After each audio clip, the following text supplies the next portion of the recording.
আলাইকুম। আপনারা জানেন যে গতকাল থেকে আমরা শহীদ ওসমান হাদির হত্যার সুষ্ঠু তদন্তের জন্য ডক্টর মোহাম্মদ ইউনূসকে জাতিসংঘে একটি চিঠি প্রেরণের জন্য আহ্বান জানিয়ে তার বাসভবনের সম্মুখে অবস্থান করছিলাম।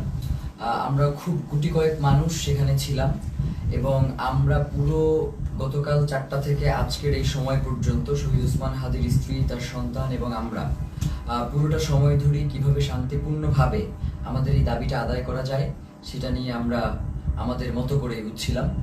এবং আমাদের সাথে সরকারের বিভিন্ন সময়ে তারা কোনোভাবেই আমাদের কাছে ওইভাবে করে যোগাযোগ করতে তারা স্বাচ্ছন্দ্য বোধ করে না আমাদের কাছে মনে হয়েছে। নয়তো 8 ঘন্টা শহীদ ওসমান হাদির স্ত্রী যমুনার সামনে ছিলেন, যমুনা থেকে একজন পিয়ন বের হয়ে তাকে সম্মান জানানোর এতটুকু প্রয়োজন বোধ করেন নাই।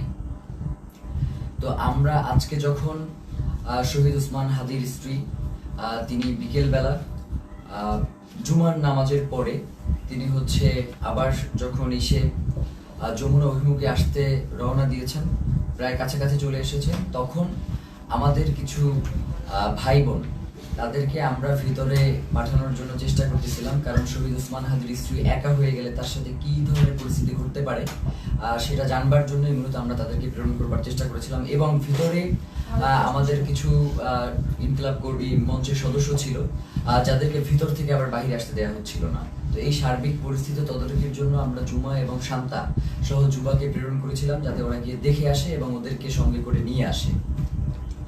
তো প্রথম অবস্থায় সেটা হচ্ছে পুলিশ কোনোভাবেই তাদেরকে ভিতরে যেতে দিবে না। তো ওরা অনেকভাবে বোঝানোর চেষ্টা করেছে কিন্তু কোনোভাবেই ওরা মানতে ছিল না। পরবর্তীতে আমরা বলেছিলাম যে এবং এটা তো একদম খুবই সহজ ব্যাপার, 1 মিনিটের ব্যাপার, আমাদেরকে সরিয়ে দেওয়া এই ওখান থেকেই করা। তো ওরা কি করেছে, জুমা এবং শান্তার গায়ে হাত তুলেছে এবং দেখবেন যে শান্তাকে গলা চেপে ধরেছে এবং জুমার পুরো গালে তারা তাদের খামচি দিয়েছে আর কি, মানে এইটা কি, এবং বুট দিয়ে ওদেরকে রাস্তায় পাঠিয়েছে। তো এই যে ফ্যাসিবাদী আমলের যেই পুলিশ, এই যে পুলিশ লীগ, তারা আবার নতুন করে যে মাথাচাড়া দিয়ে হচ্ছে এবং তাদেরকে যে কেউ কন্ট্রোল করতে পারছে না। আমরা দেখতেছিলাম যখন আমাদের উপরে হামলা হয়েছে তখন পুলিশের ঊর্ধ্বতন কয়েকজন কর্মকর্তা, ডিবি কমিশনার, তিনি চেষ্টা করছিলেন বারংবার যে আসলে যাতে আমাদের উপরে হামলাটা না হয়, কিন্তু পরক্ষণেই আমরা দেখতে পেয়েছি যে তার আদেশ অমান্য করে পেছন থেকে পুলিশের কিছু সদস্য তারা অতর্কিত হামলা করেছে এবং আমাদের ভাইদেরকে রক্তাক্ত করেছে। তো আমরা ইনকিলাব মঞ্চের পক্ষ থেকে এর তীব্র নিন্দা জানাই এবং যারা এই আক্রমণের সাথে জড়িত রয়েছে তাদেরকে অতি দ্রুত বিচারের মুখোমুখি করবার জন্য আহ্বান জানাই। কারণ বাংলাদেশের জনগণ এই মুহূর্তে প্রচন্ডভাবে তারা ক্ষেপে রয়েছে, তারা কোনোভাবেই এই ব্যাপারটাকে মেনে নিতে পারছে না। যার কারণে আমরা বলবো বাংলাদেশের আইন শৃঙ্খলা পরিস্থিতি এবং জনগণকে শান্ত রাখবার জন্য আপনাদের অতি দ্রুত আজকে কারা কারা হোটেল ইন্টারকন্টিনেন্টাল এবং যমুনার যে সকল পুলিশ সদস্য দায়িত্বে ছিলেন তাদেরকে চিহ্নিত করার ব্যবস্থা করেন। এবং তারা যেই কাজটা করেছে সেটা হচ্ছে অধিকাংশ পুলিশ সদস্যের কোনো নেম প্লেট ছিল না, তারা নেম প্লেট খুলে ফেলেছে এবং প্রত্যেকে মাস্ক পরা ছিল। এই যে মাস্ক পরে নেম প্লেট খুলে যে হামলা, এই হামলা তো আমরা, এবং হেলমেট পরে এই হামলাগুলো তো আমরা দেখেছি ফ্যাসিবাদী হাসিনার আমলে। তাহলে কি এখন যমুনা পাহারা দিচ্ছে বা যমুনায় বসে আছে কি হাসিনা সেই ফ্যাসিবাদী আমলের পুলিশ লীগ কিনা সেটা আমরা জানতে চাই। সেই সাথে এসএসএফ আজকে প্রচন্ড রকমের দুর্ব্যবহার করেছে আমাদের সাথে, আমাদের যুবাকে রাস্তায় ফেলে মেরেছে এবং মাথায় আঘাত করেছে, ছাদকে মেরেছে। তো এই যে, এবং আমাদের ইনকিলাব মঞ্চের এমন কোনো কর্মী নাই যে আজকে এই হামলায় আহত হয় নাই। তো এখন আমরা এই প্রশাসনের কাছে জানতে চাই, আমরা তো সুনির্দিষ্ট একটা দাবি নিয়ে ওখানে গিয়েছিলাম যে জাতিসংঘের অধীনে যাতে শহীদ ওসমান হাদির হত্যার বিচারটা করা হয়, এই তদন্তটা নিশ্চিত করা হয়। তাহলে কারা শহীদ ওসমান হত্যার তদন্ত জাতিসংঘের অধীনে দিতে চায় না, যে আজকে স্পষ্ট হয়ে গেছে। আমরা মনে করছি যে প্রধান উপদেষ্টার, আমরা মনে করছি এই যে উপদেষ্টা পরিষদটা যে রয়েছে, এই উপদেষ্টা পরিষদের একটা অংশ শহীদ ওসমান হাদির খুনের সাথে জড়িত। নয়তো কোনোভাবেই এভাবে আর কি অমানবিকভাবে আক্রমণ করার কোনো প্রশ্নই আসে না, যেহেতু এটা শান্তিপূর্ণ অবস্থান ছিল। এবং আপনারা দেখবেন যে প্রধান উপদেষ্টার দপ্তর থেকে একটা তারা প্রেস রিলিজ দিয়েছে এবং সেখানে বলেছে যে আমরা নাকি জল কামানের উপরে উঠে গিয়েছিলাম, অথচ ছবিতে স্পষ্ট করে দেখা যাচ্ছে যে আমরা উল্টো জনগণকে শান্ত করবার জন্য চেষ্টা করছিলাম। যখন জনগণ দেখেছে যে ভিতরে জুমা এবং শান্তাকে রাস্তায় ফেলে মারা হচ্ছে, জনগণ কোনোভাবেই এটা মেনে নিতে পারে নাই, যার কারণে এইখানে ওই উদ্ভূত পরিস্থিতির সৃষ্টি হয়েছে। এর পুরো দায়ভার ওইখানে দায়িত্বরত পুলিশ প্রশাসন এবং সরকারকেই বহন করতে হবে। প্রিয় ভাইয়েরা, আপনাদেরকে স্পষ্ট করে জানাই যে সামনে খুবই গুরুত্বপূর্ণ একটা নির্বাচন রয়েছে 12 তারিখ। এখানে বাংলাদেশের স্বাধীনতা, সার্বভৌমত্ব সহ বাংলাদেশের নিরাপত্তা জনিত বেশ কিছু বিষয় জড়িত রয়েছে, যার কারণে অবশ্যই 12 তারিখে নির্বাচন হতে হবে। এবং যারা 12 তারিখে নির্বাচন বানচাল করে দেওয়ার জন্য আমাদের উপরে আক্রমণ করেছে, তাদের এই নীল নকশাকে বৃদ্ধাঙ্গুলি দেখিয়ে আমাদের জনগণের অধিকার আমাদের বাস্তবায়ন করতে হবে।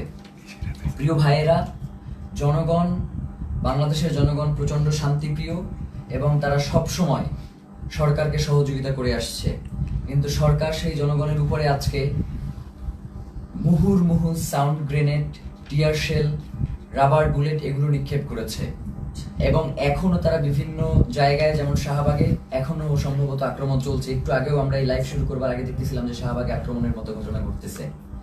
তো এবং 100-র অধিক শাহবাগেও আহত হয়েছে।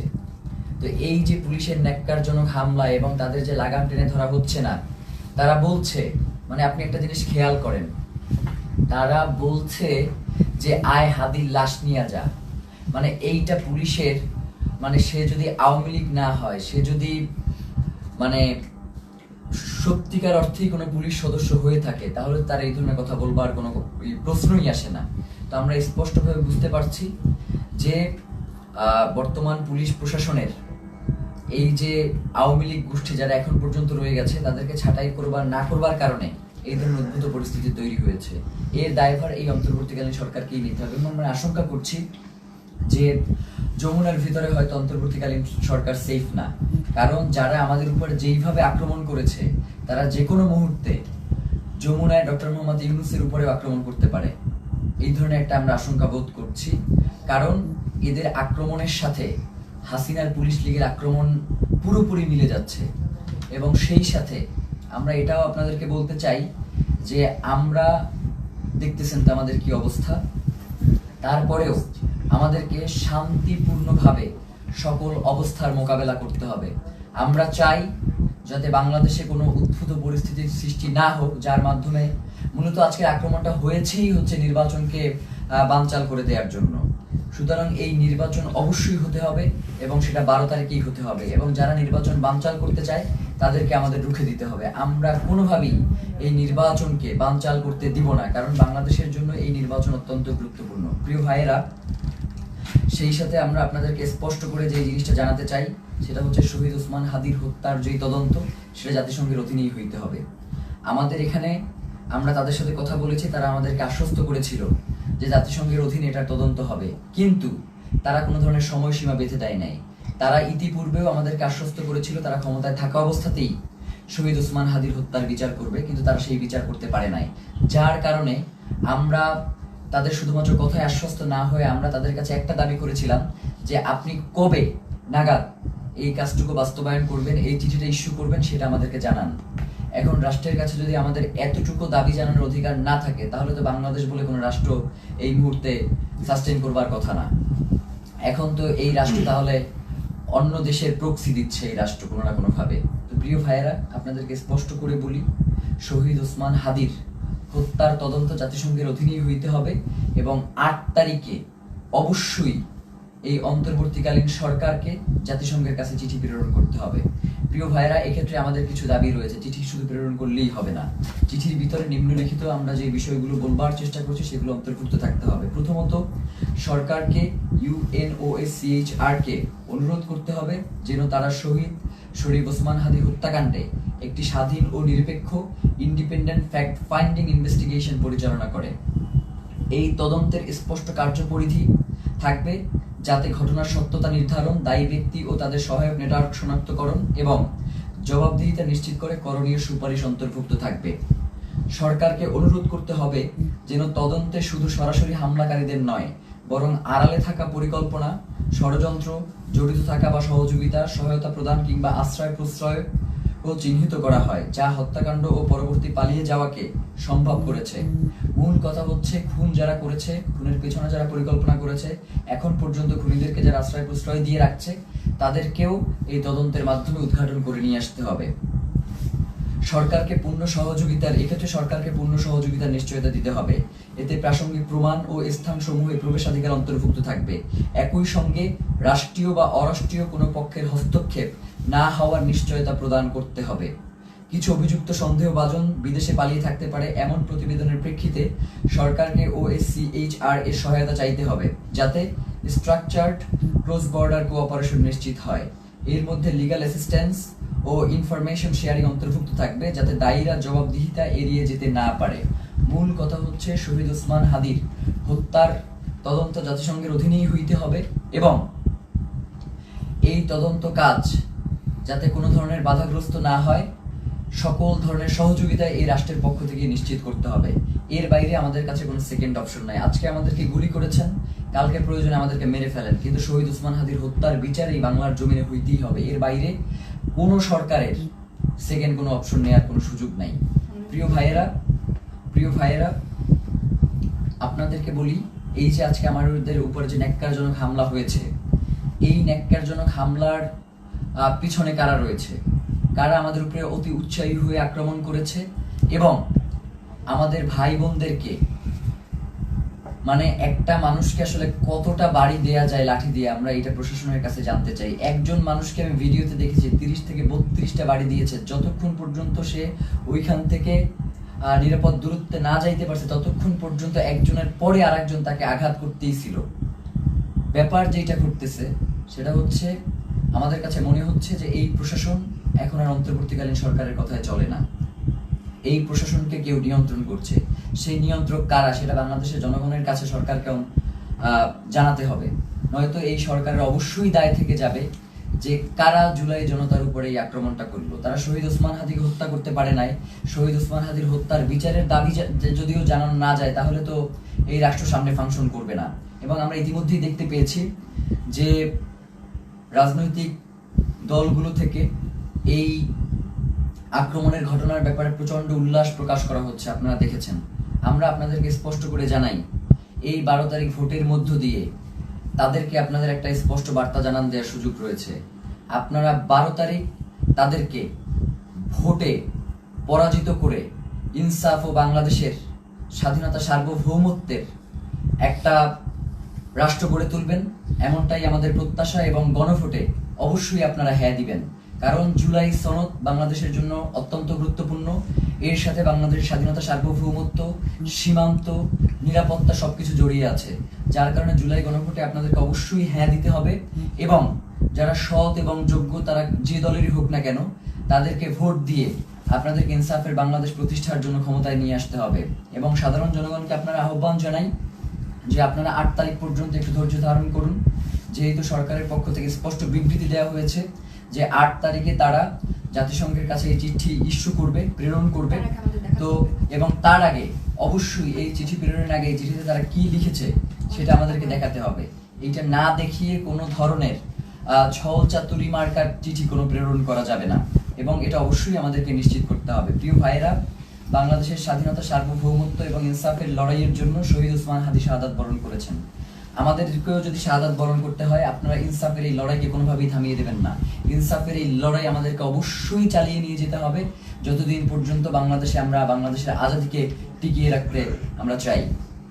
আমার আশেপাশের 2 জন প্রচন্ডভাবে আক্রান্ত হয়েছে, আমি নিজে আক্রান্ত হয়েছি।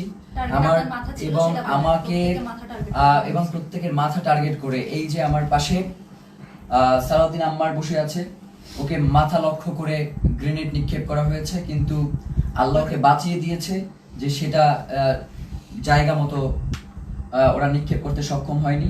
ওর মুখে সেলাই দিতে হয়েছে, ওর হাতে ব্যান্ডিজ, জুমার গালের প্রত্যেকটা জায়গা আছড়ানো, মাথায় বাড়ি দিচ্ছে, শান্তাকে গলা টিপে ধরেছে।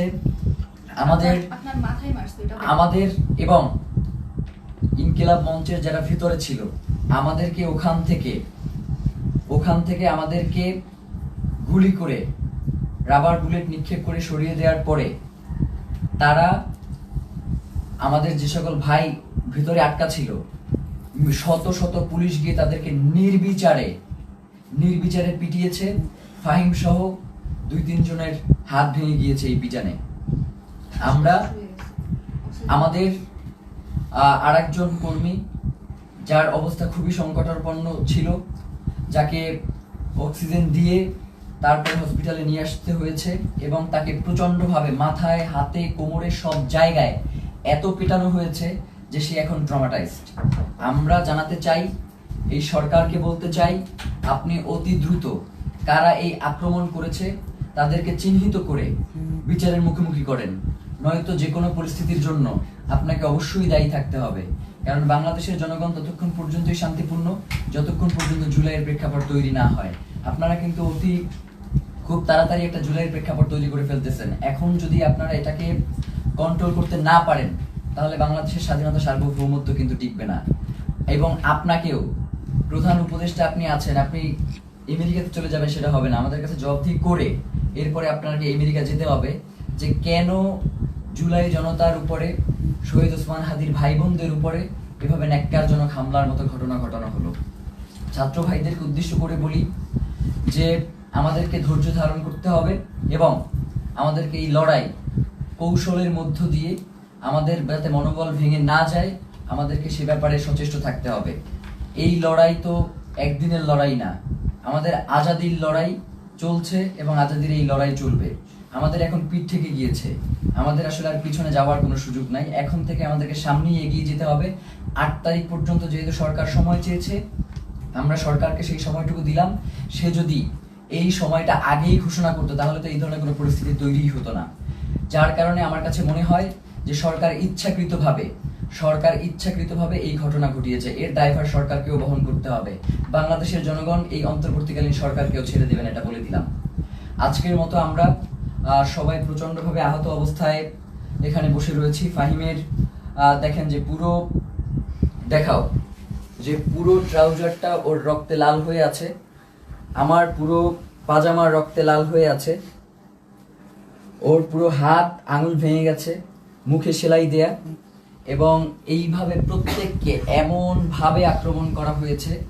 আল্লাহ আমাদেরকে রক্ষা করেছেন, নয়তো তাদের যেই ধরনের আজকে আক্রমণের ভূমিকা ছিল, তারা আমাদেরকে খুন করবার উদ্দেশ্য নিয়ে এই আক্রমণটা করেছে। তো আমরা আমাদের এক ভাইকে হারিয়েছি, আমাদের কোনো হারানো, এরপরে যদি আমরা আমাদের কোনো ভাইকে হারাই, এরপরেও নির্বাচন হইতে হবে, নির্বাচন পেছানো যাবে না। নির্বাচনের পরে যে রাজনৈতিক দল ক্ষমতায় আসবে তারা যদি এই ব্যাপারে কোনো সুষ্ঠু পদক্ষেপ না নেয়, আমরা শুধু বলি ব্যাপারটা এমন না, আমরা তাদের জীবনকে জাহান্নাম বানাই দিব বলছি, তাদের জীবনকে জাহান্নাম বানাই দেবো, এই কথা বলেই শেষ করলাম।